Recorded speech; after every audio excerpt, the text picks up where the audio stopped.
What's up, everybody? Today we're going to talk about the economy and how it affects you and why should you care. We're going to cover three main topics: inflation, interest rates, and unemployment rate. So we're going to start with inflation. So what is inflation? Inflation is the price of stuff. What's the cost of stuff every single year in relation to your money?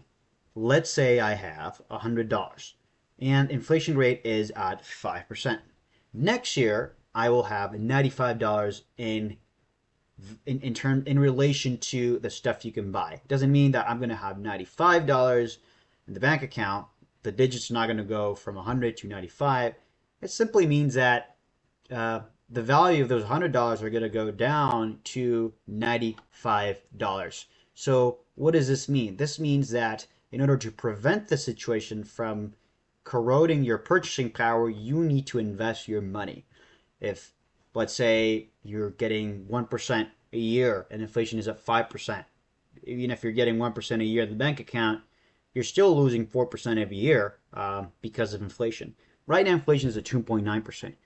It went a little bit crazy during the pandemic, as namely due to factors as supply chain clogs, investors starting accumulating commodities like petroleum, gold, so on and so forth, which essentially propelled inflation to all the way to 9%. This meant that every year the price of your money went down by 9%. And it reached a peak in May 2022. And then the reopening started happening, supply chains issues went down, and inflation started inching lower and lower and lower. As well, the Federal Reserve went in and started hiking interest rates, which helps ease inflation in times of high inflation.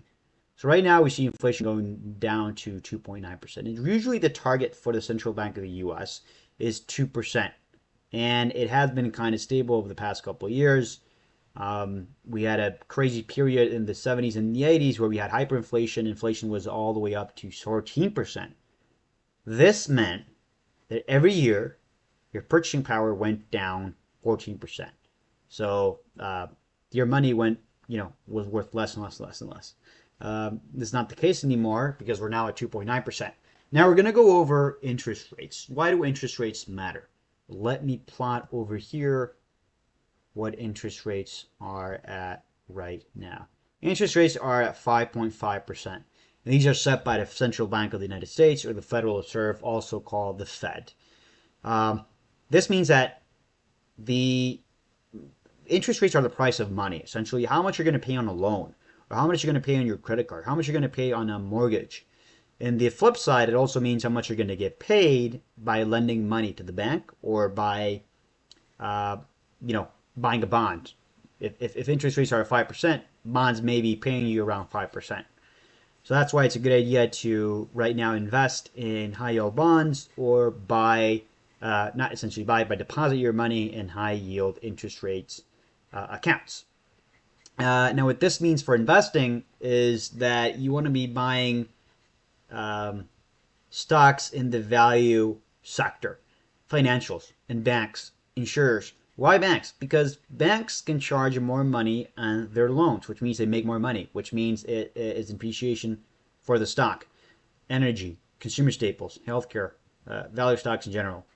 So during times of low interest rates, which is the flip side of what's going on right now, you want to buy growth stocks, technology, real estate. Why real estate, you may question? Because when interest rates are low, developers can borrow money at a cheaper rate and focus more on buying property, and they have less to worry about paying a higher yield or a higher interest on that loan, which gives them more leg room to speculate and invest.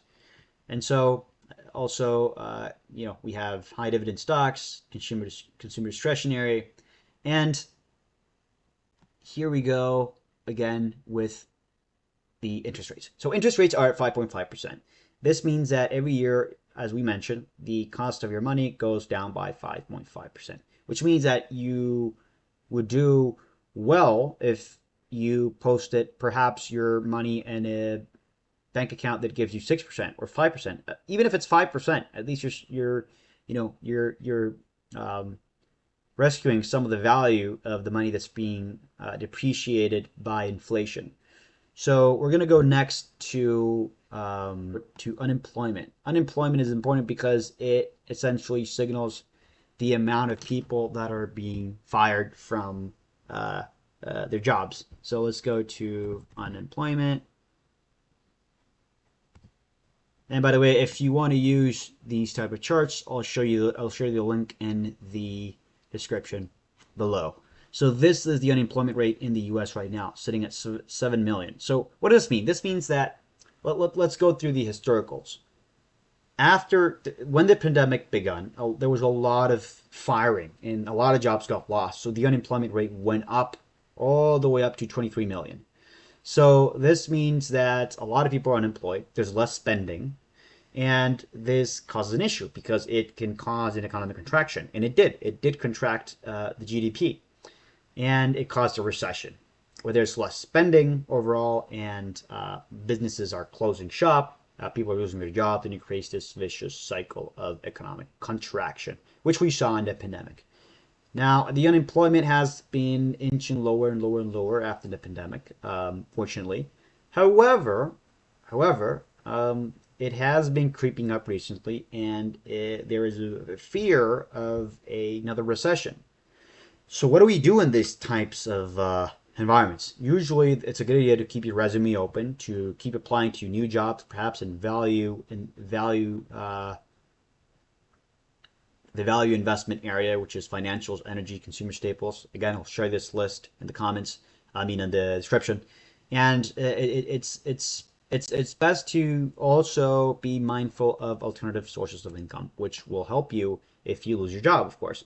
And this is, hopefully there's not another recession. Hopefully there's not a lot of unemployment again, as we had in the pandemic. And hopefully this doesn't go higher. But it does indicate that there's a increasing trend. Now, what does this all mean? How do we wrap this up? Essentially, interest rates are high, which is means that you should put your money in high yield interest rates bank account or buy bonds that are at a higher yield. You should capitalize from this opportunity right now and make sure that you're buying high yield securities. Number two, inflation is not that bad, which means that if there's higher interest rates and inflation is low, it's easy to make a good amount of money with a lower risk profile by simply leaving your money, as I said, in a high yield bank account or even a certificate of deposit you can buy in any bank. The third thing, unemployment. If unemployment is inching higher, it's a good idea to start keeping your resume open, as I mentioned, and start trying to diversify your sources of income. That, in conclusion, is what is going on right now in the economy in a nutshell. If you have any questions, feel free to post them in the comments below. I'll try to answer as many as I can. And feel free to subscribe to stay updated on economic updates like these. Thanks for watching.